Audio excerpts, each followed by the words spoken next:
yesterday's Blue Mountain Spartan Championship Series race. What were the takeaways from watching the elites and how the race played out, and what can you do to improve your Spartan race experience?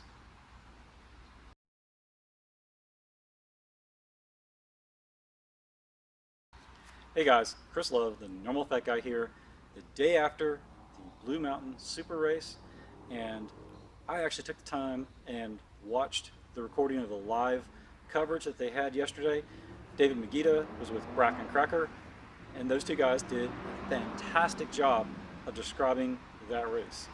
Now this is the first NBC race that I've ever done, and the first one in the live coverage series for me to also have done. So to hear those guys describe the race and what you're going through, and pairing that up to exactly what I experienced at those different spots, was spot on. Fantastic job, guys. I really appreciate the way you covered the race. And if you're wondering, there's actually a couple of little cameos by me.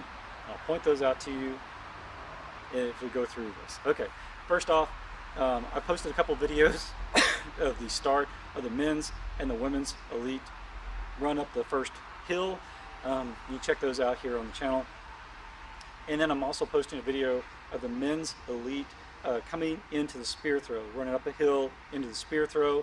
I think I got the first 8 or 9. After that, there was a big gap, and I needed to go get changed and drop off my bag so I could get to my heat on time, which was 8:45. This is why I don't have any video of the women or anything. They were just getting to the spear throw as I was hopping the wall, I think roughly, to go into the starting corral. So I had no opportunity to really see them do the spear throw. Now, what were my takeaways? Hobie Call is a freaking amazing athlete. And obviously he won by a couple of minutes over Ryan Atkins, and I think the key point between those two was Ryan missed his spear throw, and you can see that on that spear throw video I was talking about. Now, Spartan Race also showed the live feed of the men going through the spear throw, and that's where you can see me at the race. That's right, I was right there at the spear throw recording and made a nice cameo on Spartan's live feed. I also had a couple of spots there at the men's start as well, but you really got to know where to look for me. That's okay. Anyway, that was a big difference. Most of the guys made it. I know VJ Jones missed his spear. I was a little surprised by that. He was too. He was very frustrated by that. Ryan Woods, fellow Wolfpacker, had a fantastic race. He even gave me a little Wolfpack sign as he ran past me there. So, man, big impressive thing with him. He even failed 4 obstacles. So for him to be able to finish, I believe it was 5th or 6th, after failing 4 obstacles, pretty impressive. He might have finished 4th. I don't have the things right in front of me. Anyway, but I'll tell you what really just freaked me out. I knew those guys were roughly about the time they were going to get down the spear throw. And after running the race and knowing how hard that second ascent was and how long it took me, I guarantee you that second ascent up the mountain, going up towards the log carry and the sandbag, man, that must have taken me 45 minutes to an hour. I ain't joking. It seemed like every time you thought you were at the top, there was another ascent in that one. It just never ended. And when I watched the live video, all of a sudden there's Hobie Call doing the log carry, and I was doing the math in my head. I'm like, holy crap, he got up that mountain in probably under 15 minutes. And to me, that really just shows just how amazing he is. He was smiling and laughing, finishing up the double sandbag carry. And I didn't have to do double sandbags because I was so late in the heat. But to know he was able to just gingerly carry those double sandbags up that ascent, because at the double sandbag carry, you go down a double black diamond, back up a double black diamond, and it ain't short. I mean, we're talking at least a half a mile on that little loop right there, or right at a half mile. It's got to be somewhere in that ballpark. And that ascent is rough because it's very steep, and it's one of those things you got to strain your neck to look up to actually see the top of it up there. So that was very impressive. Killian said his body just didn't feel right, and I think he finished third still. I mean, the dude's just a beast even on his bad days. Um, Now the tire flip, during the race, they actually said that Killian failed the tire flip. He actually didn't burpee out of it. He almost burpeed out of it, but he finally was able to get his fingers up. But he described exactly what I experienced and everybody else was experienced. You could not get your fingers up underneath the tires. And so I gave up. Evidently, a lot of the leaders and the elites gave up on the tire flip too, making me feel a lot better. So anyway, but those guys cruised right through the ape hanger. They cruised through the bucket brigade. Hobie even stopped and high-fived people and chatted for a second, and then kept going. Everybody else just struggled through it. Those guys, blew right through the twister and everything. So good props. On the ladies' side, Nicole Miracle took off quick. I mean, just really separated herself from the pack at the beginning, but evidently that didn't stick very long. The mountainous terrain probably ate her up, is what it looked like. She did not even finish in the top 5 or 6. I haven't even looked at the actual results. I don't know where she finished. It's very unfortunate because I like watching her run because she's just a good natural runner. But I know she did fail the multi-rig. I remember seeing that on the live feed. And that was the last that you really kind of heard from her and her positioning. Lindsay, despite missing the spear throw, most of the women in the lead pack actually missed the spear throw. That probably saved her, but she just really cruised out in front of all the other ladies. Alyssa Hawley finished 3rd, and Rhea Coble finished 2nd. Rhea's been kind of back of the leader pack for the first 2 races, but she had a fantastic race yesterday. And then Alyssa just blew past Amelia there at the ape hanger and never looked back from that. And then how about Amelia Boone? Really talking about, I'm just not really in shape for this. Oh, get over it. That chick is amazing. I actually saw her in the athlete tent a little bit afterwards. I didn't bother interacting with her, but that's the first time I've ever seen her in person. She's really super skinny. Glenn Race was in there too. He had another fantastic race. Very glad to see him finish up on the podium. The dude works so hard at these things. Really turning into a really good endurance racer, doing a lot of the toughest mudders and placing really well on those. But I forget who was 5th, but anyway, it was a great race by everybody yesterday that finished up there. Very brutal course.